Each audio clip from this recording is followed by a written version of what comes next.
Protect your DNA. BioPQQ can promote formation of new mitochondria. Infowarsstore.com. Well, if any of you Second Amendment enthusiasts were wondering where Trump stands on the gun issue, the NRA made it pretty clear today after they endorsed Donald Trump for president. This was Chris Cox, the executive director of the NRA's Institute for Legislative Action. He made this endorsement today saying, now is the time to unite. If your preferred candidate dropped out of the race, it's time to get over it. And Donald Trump came out and said, you know what, the Second Amendment is under a threat like never before. And he called crooked Hillary Clinton the most anti-gun candidate ever to run for office.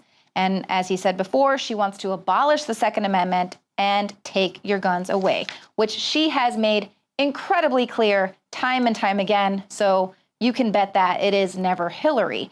Now, Trump has also come out in true Trumpian fashion, responding to Clinton's claims that he is not qualified to be president.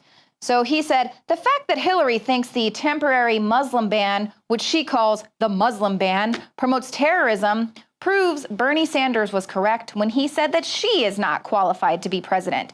You can look at the carnage all over the world, including the World Trade Center, San Bernardino, Paris, the USS Cole, Brussels, and an unlimited number of other places. She and our totally ignorant president won't even use the term radical Islamic terrorism. And by the way, ask Hillary who blew up the plane last night. Another terrible but preventable tragedy. And so here again, this is what people love about Trump. He's not afraid to speak out, even though everyone's going to say, oh, he hates Muslims and he's not being politically correct. We get it. You're not allowed to speak out. Hashtag not all Muslims. And this is actually another astounding claim coming from the Eagles of Death metal singer, who, of course, was at the Bataclan when it was attacked there in Paris. He is saying in a new interview that he actually saw with his own eyes in real time Muslims celebrating in the street during the attack. So he says as he stepped out of the building, he saw them in the streets dancing, celebrating during the attack. He says there must have been some coordination. How did they know what was going on? He reminds everyone that a day after at the stadium, Muslims actually booed the moment of silence, and we barely heard about that in the press. And he also reiterated his claims that the Muslim security guards who were working at the Bataclan Theater on the night of the attack were complicit in the massacre. He points out how during the shooting, he went outside and the backstage door was propped open. How did that happen? And he also talks about two girls that he believes were involved. He said that they were at the venue, then they vanished before the shooting. They were in traditional Muslim garb. And of course, they got caught a few days later. And all of this is really interesting because he was forced to apologize when he talked about his experience that night a few months ago. He was forced to apologize and say, you know, I was just having PTSD. How could I have known or made those claims? But now he's doubling down and saying, this is what I experienced that night. This is exactly what I saw.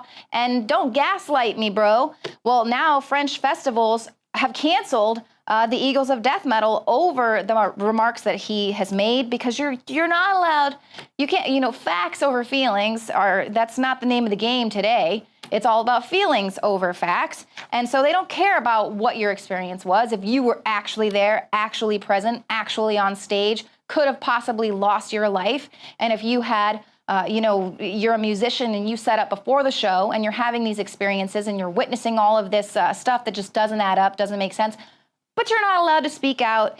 And in fact, everyone needs to just use the hashtag not all Muslims. But you know what? Here's a new hashtag for you. It's only Muslims that are blowing themselves up. Since 9/11, they're the only ones that are going out strapping suicide vests to themselves or bombs to planes and blowing them up. So it's time for people to step back from the PC and stop correcting everybody's language and start getting with the facts and the reality that this is what is absolutely going on. And it's this policing of the English language that we really need to start talking about, because it's getting scary. People are truly trying to rewrite words and rewrite science. And it's this Orwellian control people are finally starting to realize and fight back. That includes a Republican Senator, Tom Cotton, who is now speaking out against this Orwellian control over words. And he's talking about the response the Obama administration has had to telling businesses that they can't call criminals felons, that now they have to call them justice-involved individuals. This is the DOJ. They've actually announced they're not going to call criminals felons anymore because it's too hard on them emotionally. So Tom Cotton speaks out. He mocks their decision, calling it a crime against the English language. And he said, it reflects the dangerous mindset that criminals are victims, that the justice system somehow happened to them. They didn't commit a crime. They became involved in the justice system. And he added again, criminals are not victims. Criminals are criminals. Victims are victims. Somebody better call the thought police because I'm getting triggered there by those facts.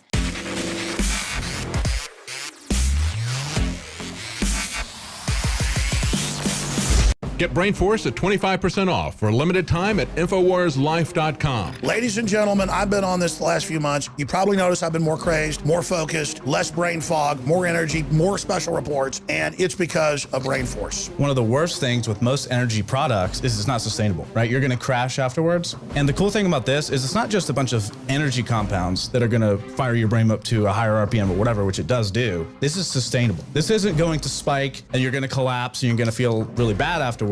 This has a bunch of different antioxidants and compounds and polyphenols. Everybody's on these drugs to knock their brain out because the brain's so fried. We're looking at the television screen for research purposes or whatever we've been doing, trying to learn something, or staring at the computer all day, working, doing good. You're still damaging your brain. You will find Brainforce and other game-changing products at InfowarsLife.com or call 888-253-3139. Get Brainforce at 25% off for a limited time at InfowarsLife.com. And we thank you for your support.